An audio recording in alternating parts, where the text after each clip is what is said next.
Wade and Wade Reacts. This is our review for Ahsoka episode 3. We're going to tell you the good, the bad, the nitpicks. This is a spoiler review, so if you haven't watched the episode yet, get off this channel. What good did you find in this? I liked how the episode started off with a training scene. Ahsoka was teaching her apprentice how to be a Jedi, teaching her about Jedi combat, teaching her about the Force, teaching her about the fundamentals of combat. The show was entertaining. It was entertaining from the first few seconds of the show.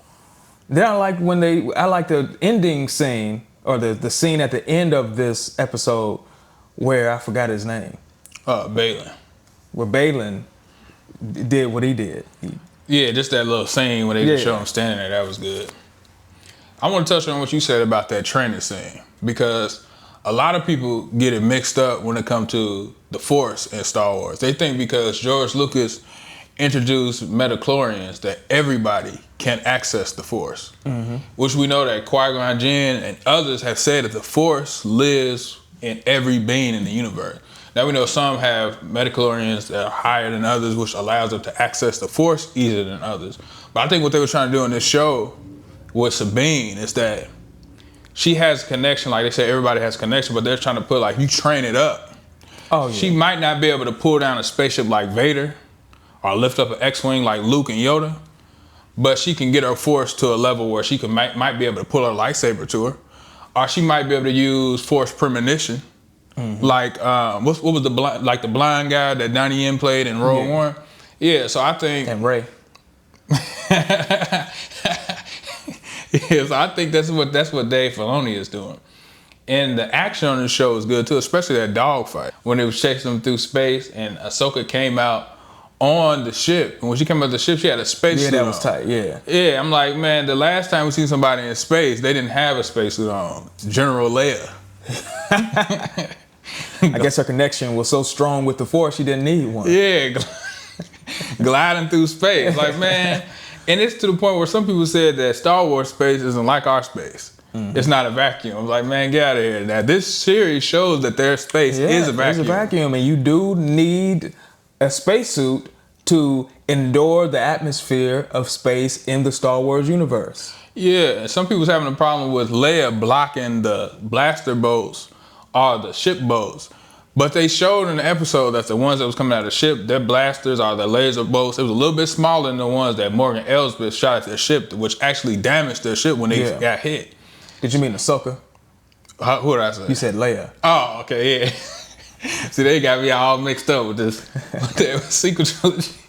But anyway, yeah, I like that. I like the Purgle, too. I like how they showed the Purgle, the little space wheel. When they came, they look just good in live action. And again, the special effects are top notch. They're almost movie level special effects. Yeah, and I heard some people complaining about the special effects. Like, man, if you don't get out of here. It's like people have to understand, the special effects are not going to be as good as a movie's special effect, a high production movie. It's not going to be as good as that. But for a TV series, this is a level of special effects that we have not seen until this series aired. This is a new level. Yeah. So when it comes as far as the bad, I guess I started out as far as the bad on this episode. I didn't see too much that I had a problem with in this show that really took me out of it. But I do have a problem with the pace on this show. A lot of the stuff is interesting because I am a Star Wars fan. Right. But the training scene could have, been a little bit better. I'm still waiting for the show to pick up. But that could be, they spend the first 3 episodes to catch people up. Because a lot of fans, they're only live action Star Wars fans. They don't watch all the content. They didn't watch the Clone Wars, or they didn't watch Rebels. So this looks like they're trying to catch them up. That's my only problem with this episode. I think a lot of people are spoiled by The Mandalorian's pacing. The Mandalorian picked up instantly. The first episode, they threw you into the story, they threw you into the action, and it didn't slow down. Every episode was high-paced, lots of action, and good story. But like you said, I am looking for Ahsoka to pick up. I want to see some more training scenes, and I want to see some more Jedi versus Dark Jedi, some more Jedi versus Inquisitor action. We're gonna get there. They teased that for the next episode. It's gonna be action packed. So I can't wait for episode 4. And as far as the nitpicks, my only nitpick with this episode that was too short. It was on like 30-something minutes.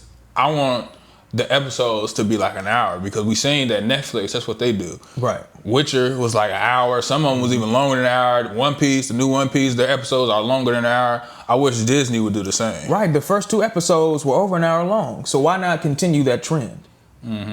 I guess that's my nitpick too. I want to see longer episodes. 30 minutes is not enough to give us the Star Wars action that we want. It's not enough to satisfy the craving that we have to see some more Jedi action. Yeah, and I don't think Disney really understands the urgency that they need to have because they haven't been doing good. They have the fans, maybe they are doing, because I can't look at the numbers, but maybe they are doing enough to make their money back from the Disney Plus subscriptions.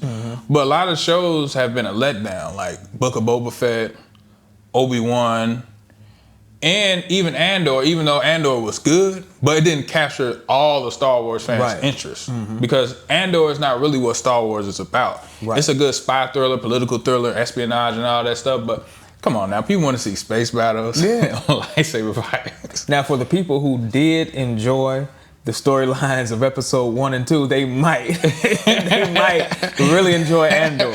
But for those of us who want action, we want the Force, we want to see some Jedi action, I gotta push back on that a little bit because I did not like the political intrigue on we didn't have no intrigue, episode 1 and 2, but I did like Andor. Andor was pretty good. Okay. So as far as when we come to ranking this episode, or do you want to rank it? Because we don't have to rank it if you don't want to. I don't think we should rank it yet. I think we should withhold our ranking until season 1 is complete. Okay, well I will say that this episode is watchable. Yeah. It's enjoyable, definitely. Yeah. So that's been our review of Ahsoka episode 3. Tell us down in the comments below if you like this episode. Are you gonna watch it? Like this video, subscribe, hit that notification bell, and don't forget to share this video, and we out of here. Peace.